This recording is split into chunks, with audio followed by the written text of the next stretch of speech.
In today's episode of Marketplace Finds, we have a Moto Guzzi that looks like a three-wheeler but is actually a scooter, a Honda with mud tyres and a snorkel, and a Hyundai with the worst truck conversion we've ever seen. This is easily the most insanely modified Nissan 240SX I have ever seen. If you love these S chassis, you might want to look away, as it has been completely, and I mean completely converted into a speaker lover's dream. So much so that the steering wheel, yes, that's the steering wheel, is a speaker. It still runs and drives, but I'm not sure those seats look too comfy. It's honestly insane how much work and effort has gone into this car. The amount of time in custom bodywork, especially the roof and interior, must have had hundreds of hours spent on it. It was even featured on the cover of the 2006 Car Audio, an electronics magazine, which goes to show the bodywork and paint has held up extremely well. The owner is looking for $15,000 and they might just get it. Now this is something I haven't seen before. It's a Chevy S10 Pick Up with a Freightliner cab added on. Perfect for those who have failed their CDL test a few times, but still want to roleplay as a big boy truck driver. This could be for you. I really have no idea why they did this in the first place. This is not like they would be towing a ton with that truck anyway, where they need the cab to sleep in, but I guess it would make for some cheaper road trips. Unfortunately, we only get 2 photos of the sleeping area, which doesn't really show much. Surprisingly, the engine has had a fair bit of work done to it with bigger cams, bigger pistons, and upgraded heads. They are looking for $6,000, but I highly doubt they'll be getting it. Next up is this 1961 Moto Guzzi that has been fully restored by Bello Moto, who is known for many amazing restorations.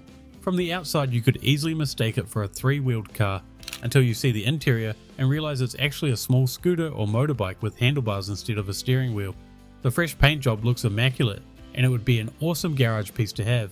The seller is after $20,000, which I'm unsure which these go for, so feel free to let me know in the comments. Can someone please explain to me why a bunch of these truck guys want Joker themed trucks, because the only thing they have in common is being a clown.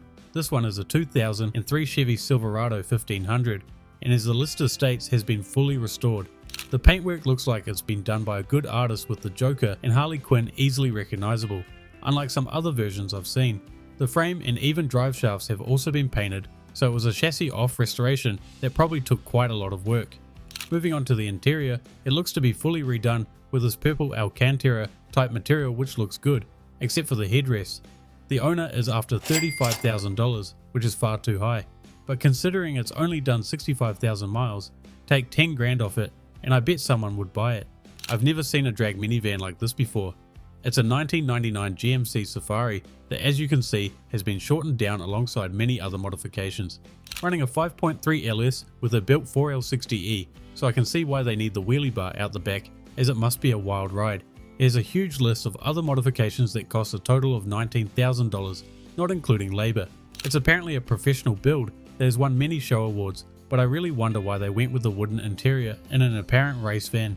They are after $15,000, but I'll let you guys decide in the comments if that's a good price or not, as I have no clue. Next up we have what was once a 2010 Hyundai Elantra that has been terribly converted into this truck. Yes, that is some sheet wood with the most minimal amount of waterproofing, and don't worry about that huge gap by the B-pillar. Just move to California where it barely rains. At least we know it's good for carrying like 50 folding chairs. They are after $2,500, so if you want a soon to be rusted out and damp car, come and get it. Here we go, the absolute classic early 2000s truck with $60,000 worth of mods, only to be taken out 6 times a year. It's got a giant 30-inch lift on giant 44-inch tyres with a 4-link, even though it's probably never seen any mud. And we can't forget about the butterfly doors to match. As much as I hate it that suspension setup does look clean and well done, I just don't get why they spend so much money to show off an old truck. The interior surprisingly looks quite tidy compared to the many other lifted trucks we've seen. The owner is after $40,000, and considering it's still been up for the last 5 months, I think we all know it's well overpriced. Next up we have a 1993 Honda Del Sol that has been modified for off-roading. Ignore the fact that it's front-wheel drive, ignore the questionable snorkel. Just imagine the superior feeling you'll get when you cross rivers your annoying Subaru driving neighbour wouldn't dare to. It's got a 3-inch lift using CRV struts and has had the water pump, timing belt and head gasket replaced in the last 5,000 miles, so it's all ready to go on those road trips with the wind in your hair. It might not be the most capable, but as the lister states, it's the most fun you can have in a front-wheel drive car, and I'd agree. It's listed for $3,000, so come get yourself a weapon. It wouldn't be a garage gold video without some odd or random Japanese K car. This one is a 1994 Suzuki Alto works, being a higher trim, gets a turbocharger on the 660cc engine, making a huge 64 horsepower. To be fair, they are extremely light, only weighing 1,500 pounds or 700 kilograms. This one has an interesting custom pink or purple paint job that does need a bit of a tidy up, but as a bonus does have the 5-speed manual. As you can see from the interior, there isn't a whole lot, and if your height starts with 6 feet, then I doubt you'll be able to fit. It's been listed up for $7,000 and comes with a US title, which I think is a fair price. Now this is how you do a ute or truck conversion properly, unlike that Hyundai Elantra we saw earlier. It's a 2002 Volkswagen that uses a Smith kit that costs around $4,000 to $6,000, so it's no surprise that it's held up well.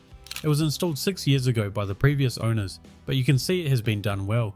The bed of the truck looks great with this wood and metal tray that looks basically brand new.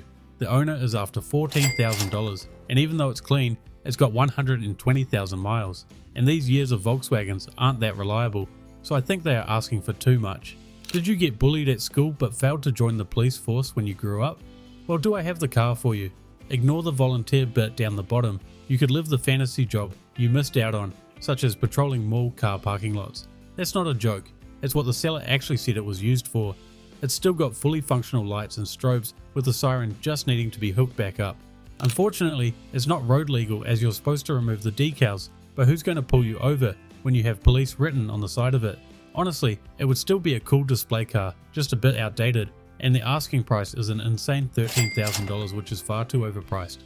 Now I'm a fan of these good old 7.3 F350s, and this one looks super clean and has some good work done to it, but wait till we get to the price. It was apparently completely factory until 2 years ago, and considering it's only had 3 owners total, I'd believe it. A new crate engine was put in 2015, alongside a recently rebuilt transmission, so you know it will be going for quite a bit longer. The bed liner and toolbox look basically brand new, and even the interior looks fresh. Now here's where it goes downhill. The body has done just over 300,000 miles, so you'd think maybe the price won't be too bad. However, the owner is after a huge $40,000. As much as I like these trucks with that kind of money, you may as well go buy a nearly new one. Anyone missing their Superbird's wing? Because I think we found it sitting on this 1999 Dodge Ram 1500. That is apparently a custom, rare, hot rod truck that is very fast according to the seller. Because nothing screams fast like an old engine that came out of the factory with only 230 horsepower. And if you thought the wing was bad, look at the front end of this beast. That grille needs to go ASAP. The engine is basically stock, just with bolt-ons and a Holy Throttle body. Moving on to the interior, it has been gutted out to get that epic power to weight ratio even higher, with some nice looking bucket seats and harnesses. The owner is after $10,000, which is a little high, but honestly not terrible. Next up we have another Chevy S10 that has seen better days as the owner has started to convert it to a beach cruiser but has given up. I really can't even tell what the other vehicle they have half combined the S10 with, so let me know in the comments. All I know is that it's rough, with the roof not being cut, front fenders being barely held on, and worst of all, needing frame repairs. It comes with a 4-litre V6 and transmission from a 1998 Olds Bravado as a bonus. At least on this one the owner is only after $600, so it's not stupidly overpriced like some of the other vehicles we've seen this episode. I bet you can already guess which state this next one is from just by this first picture. If you guessed Mississippi, you'd be correct. It's a 2004 CBR 600RR, and as you can see, has this crazy John Deere paint job. Not only is the color combination rough on the eyes, if you look closely, I think they may have painted it on with a paintbrush. Not only that, but it comes with no title. It isn't running right, and has been crashed a few times according to the owner. They want $2,800 for it in this sorry state, and I doubt they'll get it. Here's another cool car for the collectors out there, being this 1967 Toyota Scout. These are already extremely rare, this one being one of 4,000 sold in the States before Toyota started producing the Hilux. Even crazier is this one only has 35,000 original miles and has stayed in the same family its whole life. The beautiful turquoise paint job is the same as the original color, but it unfortunately has been repainted at some point. Underneath and in the engine bay, you can see some rust that probably needs to be addressed, but either way, it seems like a very nice truck and would be extremely cool to own. The owner is after $16,000, which seems reasonable for such a rare car, as long as that rust isn't too bad. This absolute nightmare looking of a car is a 1989 Chevrolet Super Stepside, based off of a Chevy Caprice. It's a kit that completely changes the look of the car turning it into whatever you call this. They cut the roof and floor behind the driver's seats, turning it into a two-seater, then using a bunch of new fiberglass panels makes up this completely different looking body style, some of which look great with some extra custom work. However, this one has seen better days. I bet you can tell what state this is from just by looking at it. It's of course Florida. It's got a 170 horsepower V8, so it's not fast, but at least it sounds good. The owner is after $9,000, and honestly, I don't think you could pay me to daily this car. Here we have a 1981 Datsun 310 that is in absolutely pristine condition. The owner states it's possibly the nicest one left, and I would believe it, considering the photos and the insane 45,000 original miles. The paint and interior is insanely clean looking, like it just rolled off the lot. The only wear marks I noticed were in the engine bay, but that's minor. It came from a large museum collection of Japanese cars, so you know it's been taken care of. Unfortunately, it sold extremely quickly and was listed up for only $9,000, so likely another collector snatched it up. This next vehicle is one I had never heard of before, being a 2001 Isuzu Vehicross. They were only made for 4 years, with only 6,000 produced, of which 4,000 were sent to America.